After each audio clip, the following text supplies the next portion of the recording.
दोस्तों, एक मासूम 14 साल की बच्ची एक हैवानियत की शिकार हो जाती है। जब आस पड़ोसी लोगों को पता पड़ती थी तो पता चलता है कि उनके पैरों तले ज़मीन खिसक जाती है और लोग सोचने लगते हैं कि इंसान ऐसे कृत करने से पहले सोचता क्यों नहीं, वो उस गॉड यानी परमात्मा से डरता क्यों नहीं। ये सब करने से पहले उसे 100 बार सोचना चाहिए। नमस्कार, आदाब, सत श्री अकाल। मैं विजय सोनी और आप देख रहे हैं हमारा प्यारा यूट्यूब चैनल।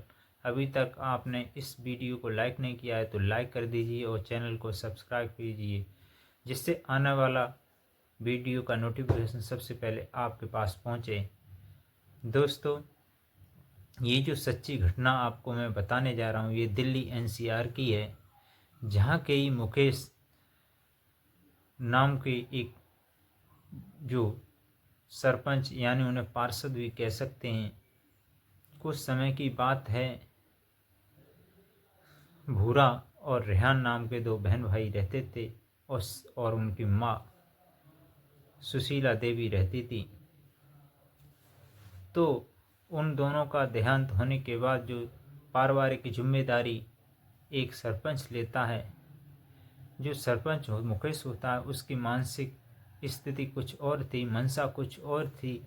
वो क्योंकि उस लड़की को एक बुरी नीयत से देखता था, यानी उसे अपना हवस का शिकार बनाना चाहता था। वो अपने घर ले जाता है, कुछ समय वो अच्छी तरह से रखता है अपने बच्चों की तरह।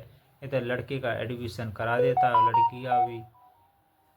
तो लड़की को कुछ समय पश्चात 2-4 साल बाद वो घर पर बैठा लेता है और लड़के को पढ़ने भेजता है।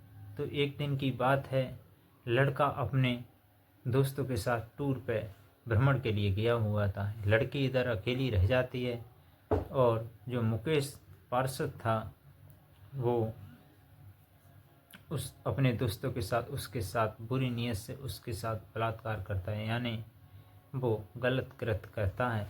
जब भाई 2-3 दिन के बाद टूर पर से वापस लौटता है तो सरपंच से कहता है कि साहब बाबूजी मेरी बहन कहाँ है। तो वो कहता है पता नहीं, तेरे जाने के बाद वो किसी के साथ रफू चक्कर हो गई है। तो इसके साथ ही जब उसके सरपंच द्वारा था तो उस पार्षद के द्वारा उसे संतुष्ट जवाब नहीं दिया। इसी के उसके दिल और दिमाग में एक रीडिंग घूम रही थी, हो न हो कहीं ये सरपंच मेरी बहन की तरफ घूर घूर के देखता था, इसी ने मेरी बहन के साथ कुछ गलत कृत्य किया है। तो वो दौड़ा दौड़ा थाने पर चला जाता है। जो थाने का इंस्पेक्टर एसआई पुलिस प्रशासन में होता है, उसके साथ गाड़ी में बैठा के उसको लाते हैं और कहता है साहब मैं और मेरी बहन के यहीं पर काम करती थी और मैं पढ़ने जाता था। मैं टूर पे से जब मैं अपने फ्रेंडों के साथ जब वापस आया तो मुझे मेरी बहन नहीं मिली।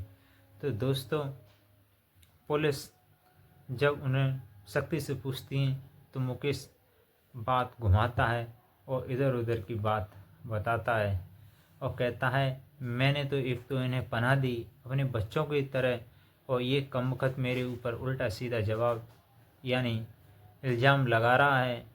जिसे शर्म आनी चाहिए। कभी सर रक्षक भक्षक नहीं बन सकता।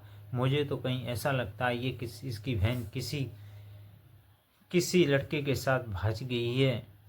मैं आपके पास ऐसी एफआईआर कराने वाला था, इससे पहले ये चला गया। पुलिस इधर उधर आस पड़ोस से जानकारी जुटाता है तो कुछ लोग कहते हैं कि सर जो लड़की होती है जो काम करती है उसकी बहन, उसके साथ ये अच्छा व्यवहार नहीं करता था, ये गलत नज़रों से देखता था, ये आदमी सही ही नहीं है।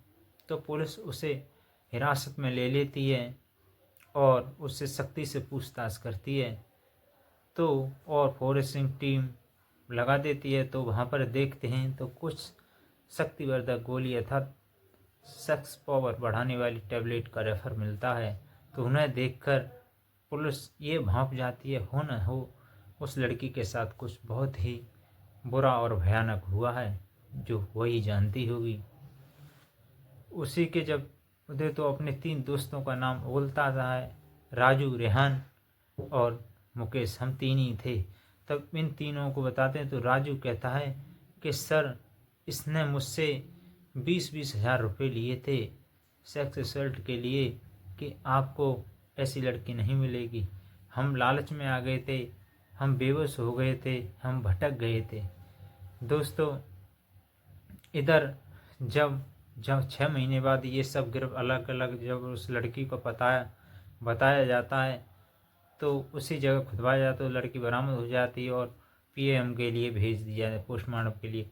तो जो उसकी रिपोर्ट आई थी वो बहुत ही चौंकाने वाली आई थी। जब इसके बारे में जब लोगों को पता पड़ता है तो उस लड़की के साथ रेप हुआ था, अर्थात गैंग रेप हुआ था, तो मानो लोगों के पैरों तले जमीन खिसक जाती है। तो लोग कहते हैं कि पता नहीं ऐसे कमबख्त ऐसे नेता होते हैं हमारी समाज में कलंकित करने वाले, ये सब करने से पहले 100 बार क्यों नहीं सोचते। तो वो छूट जाता है, जो उसका जो भाई होता है वो बदले की भावना में घर से बाहर चला जाता है। दोस्तों, एक दिन जब वो अपनी बाइक से जाता है, सरपंच अर्थात पार्षद वहाँ से निकल रहा होता है, तो उसको अपने पास जो पिस्टल ले रखी थी उसने रिवाल्वर उसने 4 गोलियां उसके सीनों में उतार दी तो उस जो मुकेश होता है उसकी वहीं मौत हो जाती है। और क्योंकि उसके 2 साथी उसके एक जेल में था, एक बाहर था, क्योंकि वो मिला नहीं था। पुलिस जब उस लड़की के भाई को पकड़ती है तो उसे गिरफ्तार कर लेती है और अलग अलग धाराओं के मर्डर के केस में उसे सज़ा बोल देती है और बाल गृह सुधार के लिए उसे रेफर कर देती है। दोस्तों, अगर भक्त रहते ही पुलिस उसके साथ सही न्याय करती तो शायद उसको अपराधी प्रवृत्ति का व्यक्ति बनने की कोई ज़रूरत नहीं। दोस्तों, आज भी केस कोर्ट में लंबित है और उसे 5 साल का कड़ा कारावास दिया जाता है और सुधारने के लिए उसे बाल गृह जेल में भेज दिया जाता है। कुछ समय के बाद वो लड़का आता है तो अपनी बहन को फूट फूट कर रोने लगता है और याद करता है कि मेरी जैसी बहन किसी की नहीं है। आज ये अपने सरपंच हमें लेने गोद लेकर अपनी जिम्मेदारी नहीं लेता तो शायद मैं आज यहाँ नहीं होता। अच्छा लिख पढ़ रहा था, आज मेरी ज़िंदगी नरक बन गई है। दोस्तों, आप एक मानवता का परिचय देते हुए अगर किसी को सहारा दे रहे हैं तो पूरी जिम्मेदारी निभाइए। कहीं अपने स्वार्थ के खातिर किसी को हथियार उठाने पर मजबूर न करें।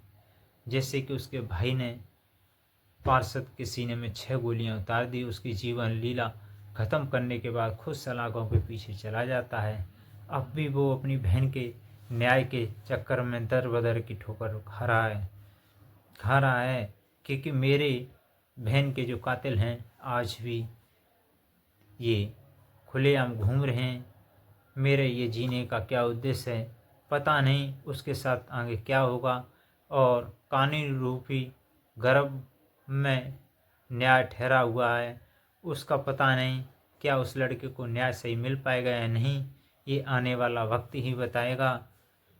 इस कहानी का उद्देश्य किसी की धार्मिक भावनाओं को ठेस पहुंचाना नहीं है बल्कि जागरूकता पैदा करना है। आप सजग रहें, अलर्ट रहें और ऐसे लोगों पर विश्वास ना करें जो प्यारा और प्रिय बोलकर कहते हैं कि मिठास 100 बीमारियों की जड़ होती है। अगर चीनी खाता इंसान तो 100 बीमारी उखाड़ लेती है। और कड़वा खाने वाला, भली कड़वा बोलने वाला व्यक्ति हो, वो एक जड़ी बूटी का काम करता है। नमस्कार, आदाब, सत श्री अकाल।